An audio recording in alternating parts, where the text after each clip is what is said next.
భారత communist party CPI నగర సమితి ప్రజా సంఘాల శాఖ కార్యదర్శుల సమావేశం స్థానిక కొత్తపేట మలయలింగం భవన్లో సిపిఐ నగర కార్యవర్గ సభ్యులు కామ్రేడ్ రావులు అంజిబాబు అధ్యక్షన జరిగింది.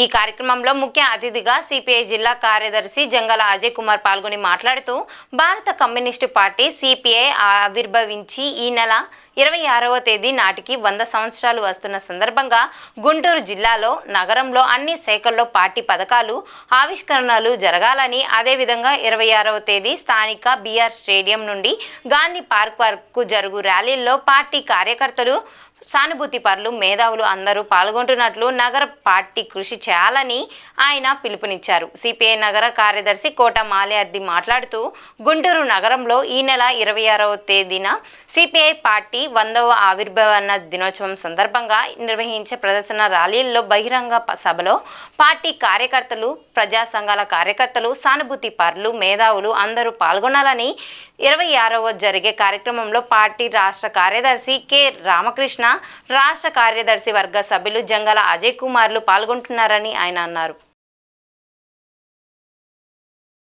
నిర్వహించడానికి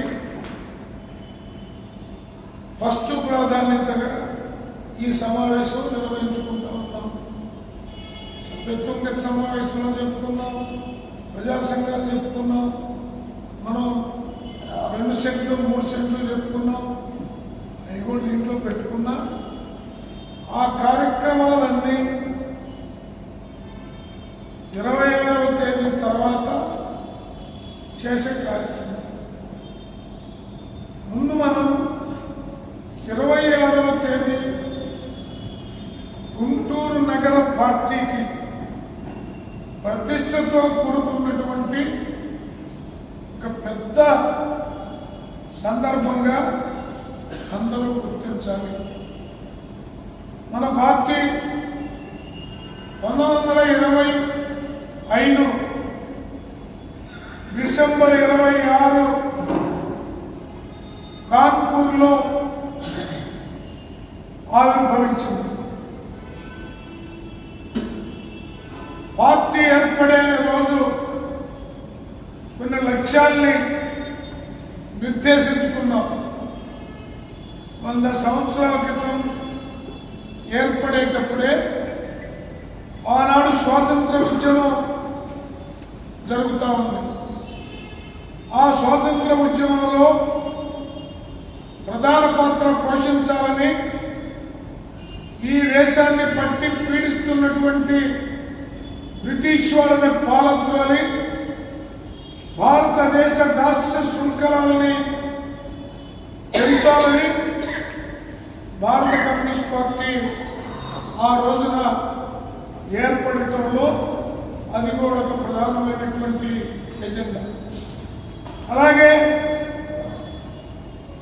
శ్రమ దోపిడీ తీవ్రంగా జరుగుతున్నటువంటి ఆ సందర్భంలో కార్మికులకి, వాళ్ళ శ్రమకి, వాళ్ళు చేసే చాకిరికి, వాళ్ళకు వచ్చే ప్రతిఫలానికి సంబంధం లేకుండా ఎంత పని చేసినా అర్ధాకలతో అలమటించేటటువంటి ఒక భయంకరమైనటువంటి పరిస్థితి నుండి కార్మికుల్ని కాపాడటం కోసం పోరాటాలను నిర్వహించాలని ఆ రోజున పార్టీ భావించడం అనేది జరిగింది.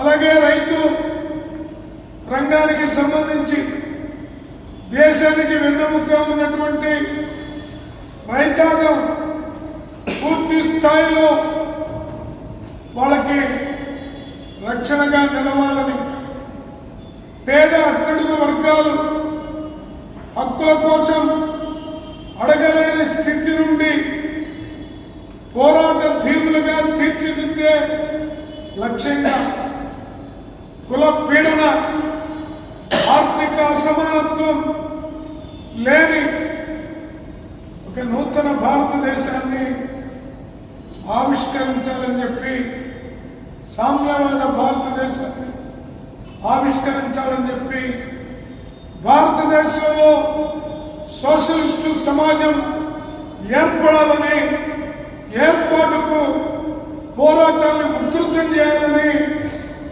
భారత కమ్యూనిస్ట్ పార్టీ ఆ రోజున ఏర్పడటం అనేది జరిగింది.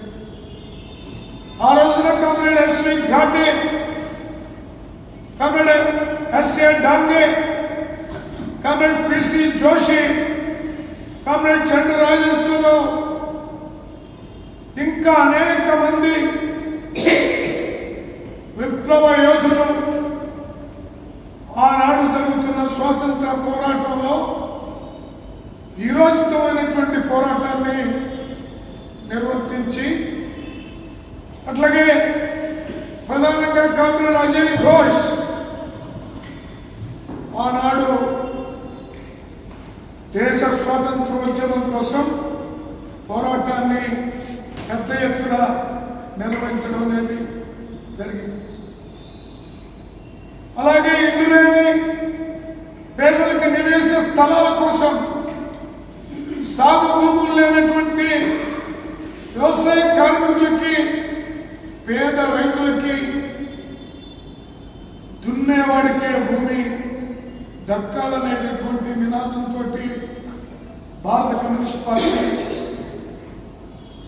అనేక పోరాటాలు నిర్వహించి, ఆ పోరాటంలో అనేక మంది అసూలు బాసి అండమాన్ నికోబార్ జైలుకు కూడా వెళ్ళి కాన్పూర్ లాంటి కుట్ర కేసులు, ఇంకా పేర్కొనదగినటువంటి అనేక పోరాటాలు, అనేక మంది జైలు జీవితాలు, అనేక మంది